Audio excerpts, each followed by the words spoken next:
In today's universities, it's not uncommon to sit through boring hour-and-a-half-long PowerPoint lectures that really don't make any sense.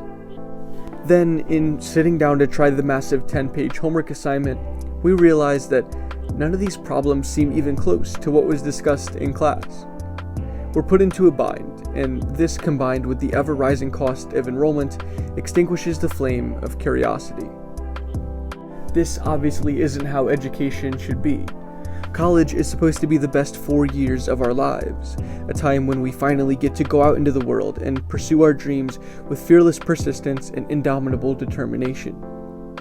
So, how can we improve academics so that instead of the curiosity flame being extinguished, it burns even brighter than before? To start looking into this, let's explore a new teaching tactic which is taking classrooms by storm. A tactic which drastically alleviates stress and makes homework feel like less of a chore. I think it's best we get started. It's time to talk about flipped learning.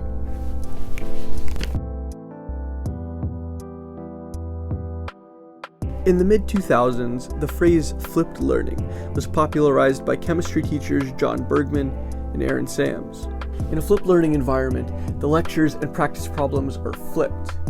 Rather than learning concepts in class, you learn them outside of class, using the in-class time to work through practice problems and apply what you've learned.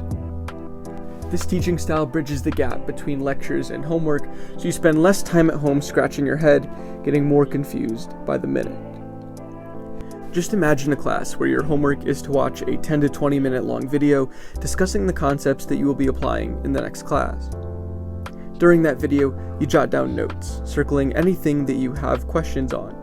And in that next class, your instructor starts by taking 5 minutes to review what you learned from that video, another 5 minutes addressing points of common confusion, and a final 5 minutes to answer any remaining questions that the class has. After this discussion, the instructor begins by walking you through practice problems and ends by letting you try similar practice problems on your own. Does this sound like a dream yet? Spending less than an hour on homework and having an actually interactive and fun class? Well, I promise it's not too good to be true. I didn't just make up this scenario, I lived this. My high school physics teacher employed this tactic for the entire school year, and with this, homework felt like less of a chore, and our classes were some of the most interactive and participatory that I've ever been in. And this type of lesson structure isn't only good for physics.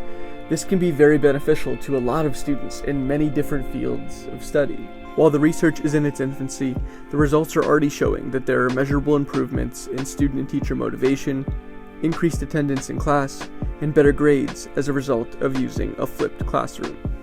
But let's take a step back here. This seems like an awfully lot of work, especially the idea of having to make videos. And so switching to a flipped classroom might be intimidating for a lot of teachers. However, the video making process isn't as daunting as it first seems.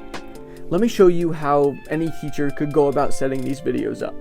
First, you want to figure out how you want your videos to look. It doesn't have to be the prettiest. You could do something as simple as drawing on a piece of paper.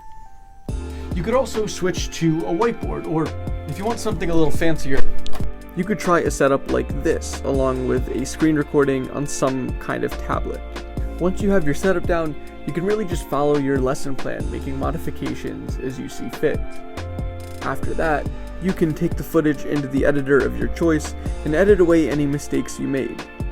Then, upload the videos and you're set. You've just created a flipped classroom. With this type of system in place, students are spending much less time on homework while gaining an even better conceptual understanding of the material. Students become more interested, and therefore, learning starts to feel like less of a chore. It's something exciting, it's something to look forward to, and, well, isn't that what education should be like anyway? This is what education can become, and through making modifications like these, we will be one step closer to idealizing education. So let's stop souring students' experiences and present them with the prime product that they're paying for. It only makes sense because one day, our future will rest in their hands.